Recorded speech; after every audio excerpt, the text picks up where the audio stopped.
Hi, my name is Christine Vartoughian. I am the writer-director of Living with the Dead, and this is The Hot Set.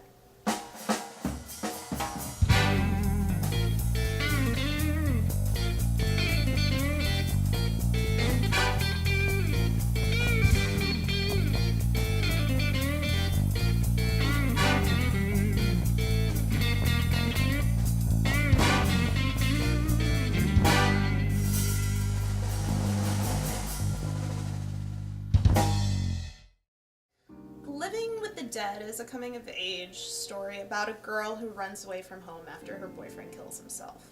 And he's left behind a suitcase full of books that she takes with her, and she's reading these books that are all by writers who have either killed themselves or have wrote about depression. So she's trying to find a link and an answer as to why he did this. And when she runs away, she ends up in a town that she's never been in before, and she meets another runaway who lives in the forest and spends the night in the library, and they kind of go on adventures, and she sort of starts to understand and kind of make peace with what she's been dealing with. I was inspired to write the script a couple years ago. I was going through a very difficult time period in my life because I lost someone that was important to me. And it sort of made me feel a way I had never felt before, and I started feeling completely helpless and sort of trying to make amends or kind of find hope with the fact that I would never see this person again. And so I wrote this story about a girl whose boyfriend killed himself because I thought that this is a way where I can at least, instead of just being miserable about what happened to me, well, now I can be miserable and have some fun making a movie.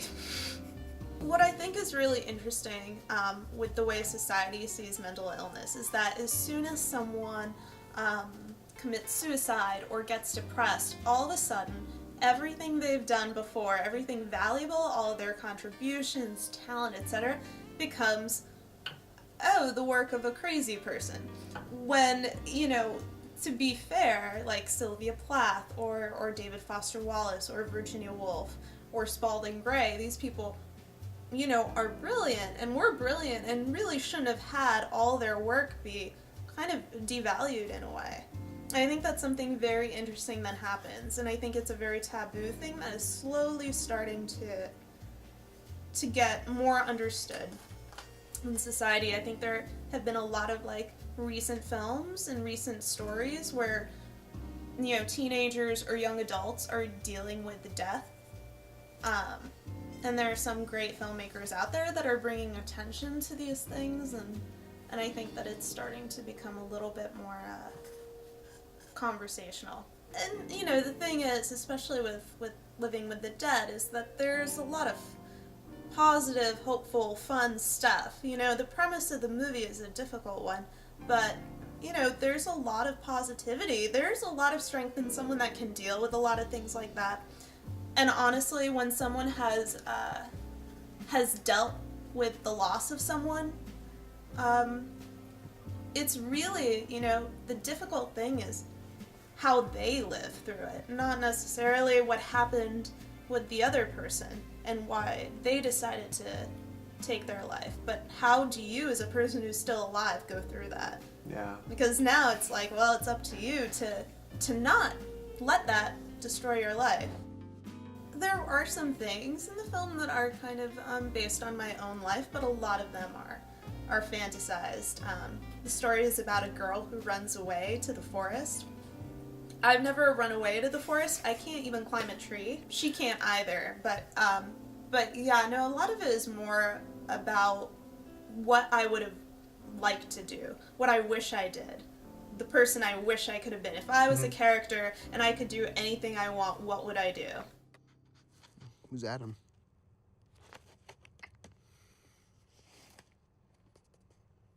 Some kid I knew. I see. He's not into Hemingway.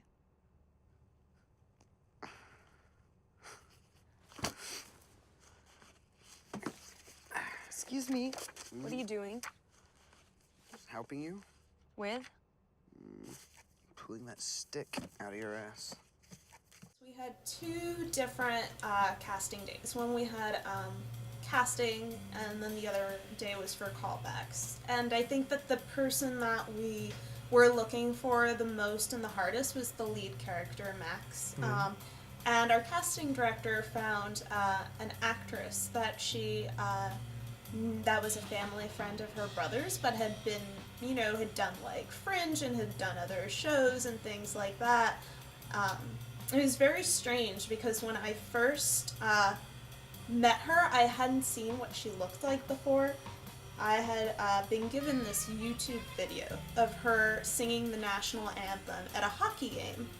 And she had an incredible voice, but the video was from so many seats back, and it was shaky and blurry, and I couldn't see anything, and I couldn't even, I was like, it's a woman.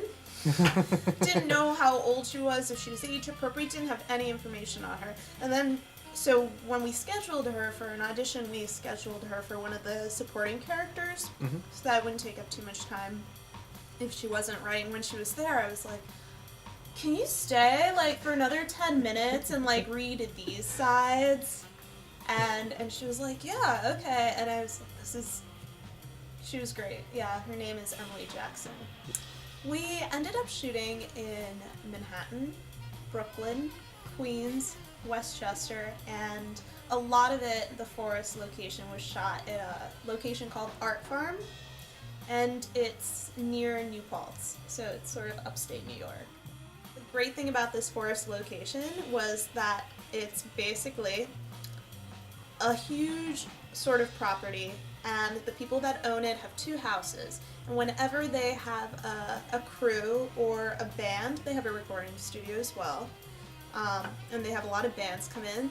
Everyone kind of stays in this one house. It has like 15 beds in it, has like a long dining hall, and it's really made for crews. And they had, we got like a personal chef to come in and cook everyone's meal, and we all, kind of lived together for about 2 weeks.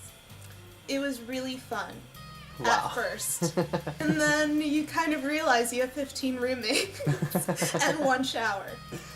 It's always, like, looking back, you're always like, what was I thinking? But it was great. Everyone was really happy. Everyone got along, and it was a lot of fun. You felt like you knew people for a long time, and a lot of people had worked together before. So it was like this really nice blending of different families. And I remember some of the night shoots we would have when people would be going into the middle of the forest with flashlights, and it was so dense that even with like these huge Mambo lights, you couldn't see the lighting area until you got like right into the middle of the, so people were starting to get like a little nervous and a little scared and a little freaked out. And I remember just being like, wow, I wish I could just lean, against this tree in the dark and take a nap.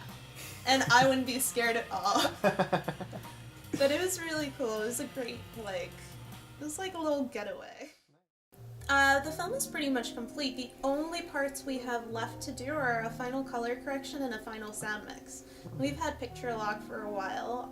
The sound, the music, the score, all of that stuff is pretty much done. So the first festival that we're screening at is in Palm Beach. And their festival runs from March 26th through April 2nd. And Spring break. Oh, is it? I was, my producer was asking about that, and she said, if it's spring break while we're going to this festival, it's gonna be a nightmare. I said, really? She goes, Christine, every place outside of New York City has, like, the most traumatic spring break. And I said, but do you think we could get these college kids to, like, come into the movie? And she's like, you don't want these kids in the movie theater. And, yeah, exactly. I was like, but what if we play, like, a drinking game with the movie? Like, every time someone cries, you do, like, some vodka shots. No, I don't know. But, yeah, it's going to be during spring break in Palm Beach at the Palm Beach International Film Festival. And that is our first festival.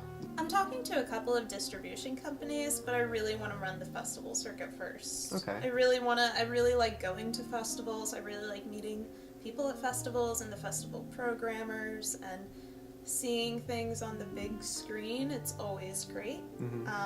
Seeing things on Netflix are always fun, but it's not quite the same. There's nothing like seeing a movie on the big screen in a movie theater. That's what I love to do. That's how I love to watch movies. That's the format I usually watch movies in.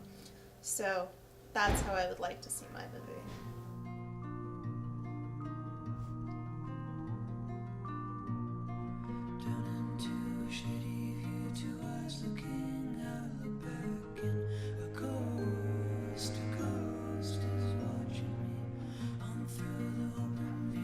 It's like my foot in this.